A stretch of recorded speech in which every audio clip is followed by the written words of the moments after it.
Hi, and welcome to Rossy Rivera Art. As you can tell, we are back with the voiceovers, and for today's project, we are making this beautiful lemon garland that we will be using for our summer decor. I hope you enjoy the class. Let's begin. As always, remember that you can find the recipe to our cold porcelain clay here on the channel. We'll be using these three colors, and to dye or color the clay, I'm using this matte acrylic paint by Tester's Craft. For the pink clay, as you can see, I'm using petal pink. For the white clay, I'm using white. And for the yellow clay, which I'm going to show you in a second, we're using sunshine yellow. You can find the links to purchase these exact paints in the video description. I'm going to set these aside for now and move on. Now, to make the beads for our garland, we're going to need and measure 1 teaspoon of cold porcelain clay per color.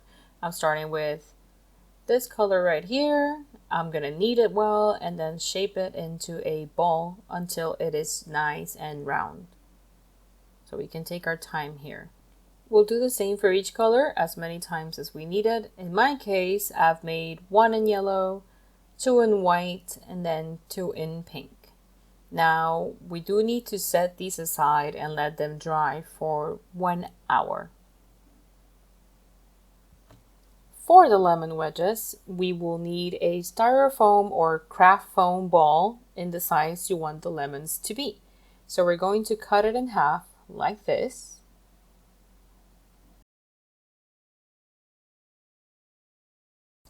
The one I'm using here is 4 centimeters wide, which is roughly 1.57 inches, so 1.5 inch craft bowl should work for this. And once we have our first half, we're going to cut it in half again. So if you're doing this to both halves, you should have 4 pieces now. And then we're going to cut one of these half in half one last time. But instead of cutting on the round side this time, for this last cut, I'm starting on the inner angle to get an even cut. And one of these pieces is going to be our lemon wedge. Now we're going to measure 1 teaspoon of yellow clay. We're going to, again, knead it well and then shape it into a ball.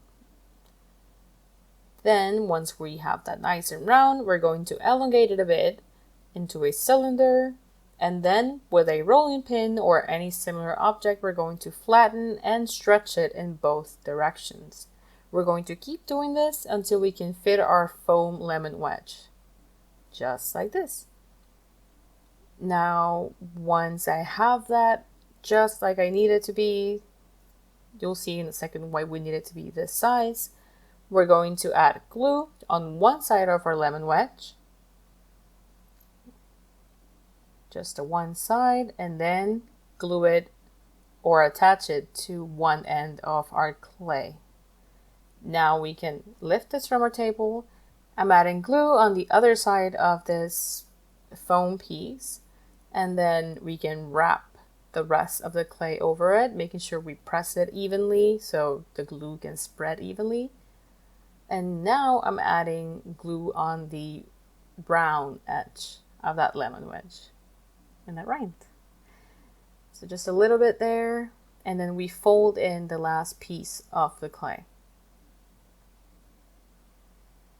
Again, pressing it slowly to make sure it's nice and even. You can pull and adjust as needed. And then we're going to go ahead and cut off the excess. We cut right where both of these sides meet to make sure they're nicely and well joined together. Just like that. And then I just finished pressing in the seams to make them less noticeable and just blend them out.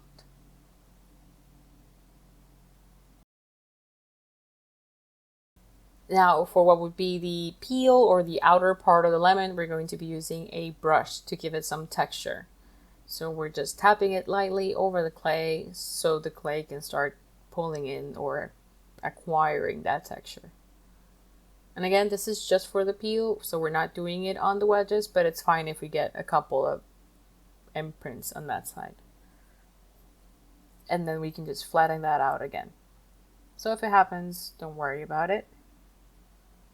Now once we have that ready, we're using the tablespoon measurement, or measuring spoon, and just to make that shape on the sides of the lemon, so where the peel would be.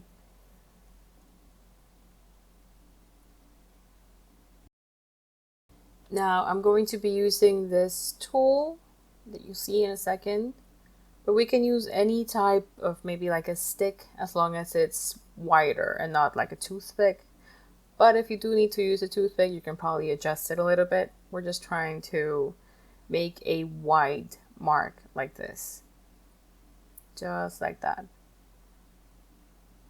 And this is how we're going to be shaping the little like segments in the lemon. And we do the same thing on the other side. I always start with the one in the center and then go towards the outside just to keep them even. Now we're going to go ahead and give them some texture, and for this I'm using a different tool just to add some of the lines here. As always, any tools that I'm using here will be linked in the description. So we're just going to do this for each lemon segment, giving it the texture to resemble a real lemon. And if anything starts getting blended in or fading away, then we can just go ahead and mark it again. Now once we have both sides ready, for this specific tutorial I'm using this powder toner or pigment, and we're going to add it on the side of the lemon to make all the texture we just added stand out. You don't need a lot, so we're just gonna rub that lightly to flip over a lemon wedge and do the same thing on the other side.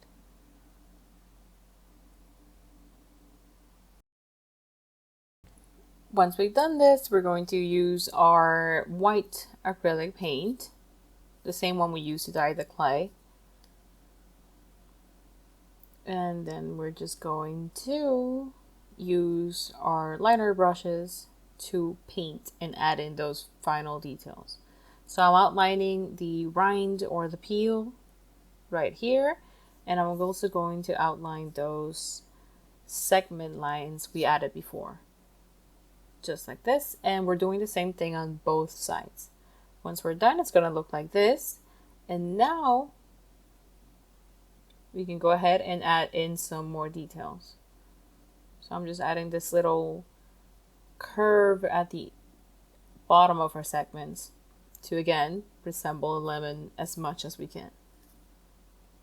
After we've done that all around, we're going to let this dry for 1 hour. So I'm going to set it aside, and now we have all our pieces here.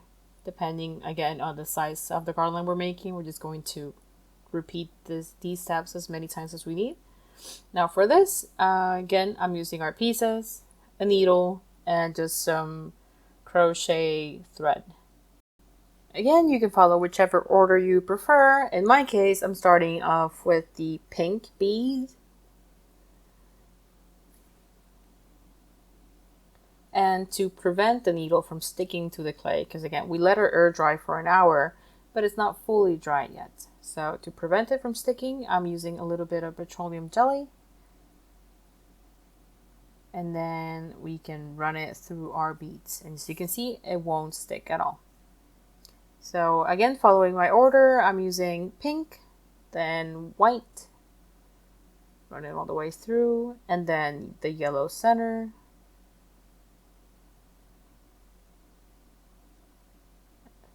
Just like this, and then reverse. So I'm going to add white and then pink. Once we have that ready, we can go ahead and add in our wedge. So same way, using our needle and a little bit of petroleum jelly so it doesn't stick, I'm running it through the top part of our wedge. Run it all the way through, just like that. And the reason we don't let it dry for too long is just so we can drive the needle through them. So now we're just going to add the next section, and I'm going to do the same thing. Run the pink bead then the white bead, then yellow, and so on. And there we go.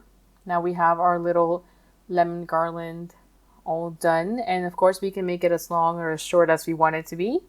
I really hope you enjoy the class. Thank you always for joining me. My name is Rossy Rivera and I am Manos Creativas. Blessings.